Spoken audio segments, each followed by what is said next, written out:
महत्त्वाची बातमी। घोटभर पाण्यासाठी महिलांना 1.5 ते 2 किलोमीटर पर्यंत पायपीट करावी लागते। वाशिमच्या मालेगाव तालुक्यातील खैरखेडा गावातलं दृश्य अंगावर काटा आणणारं आहे।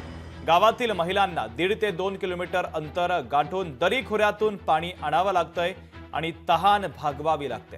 धरणाच्या झऱ्यामध्ये साचलेलं पाणी घेण्यासाठी महिलांची भल्या पहाटेच लगबग सुरू होते, तर काही महिलांना मिळेल त्या विहिरीवरून पाणी आणण्याची वेळ आली आहे।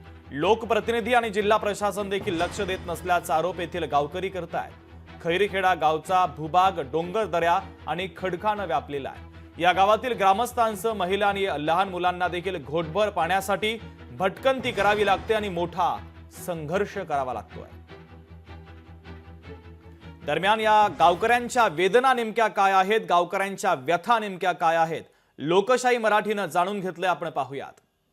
आमच्या गावात पाणी नाही पियाले, दुरून पाणी आणा लागते, धरणा खालून विकतचं पाणी घ्या लागते 60 रुपया टाकीनं।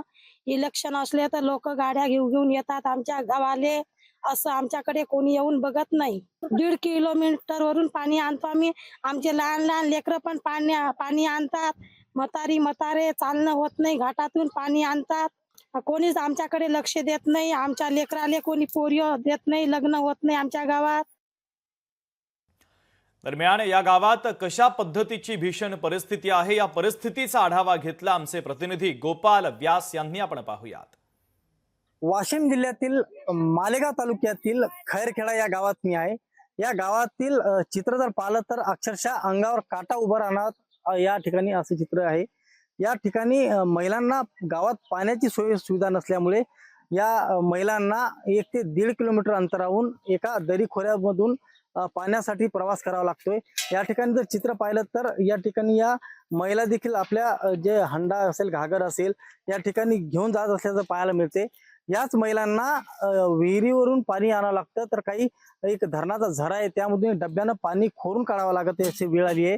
मात्र जिल्हा प्रशासन या गावाकडे लक्ष का देत नाही हा देखील प्रश्न या ठिकाणी उपस्थित केला जाते। त्यामुळे कुठेतरी महिलांनी देखील या ठिकाणी रोष व्यक्त केला आहे की आमदार खासदार हे फक्त मतं मागण्यासाठी येतात, मात्र आमच्या सोयी सुविधेसाठी कोणीही या ठिकाणी येत नाही।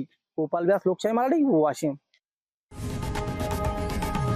लोकशाही मराठी ऐका, पहा, जागरूक रहा।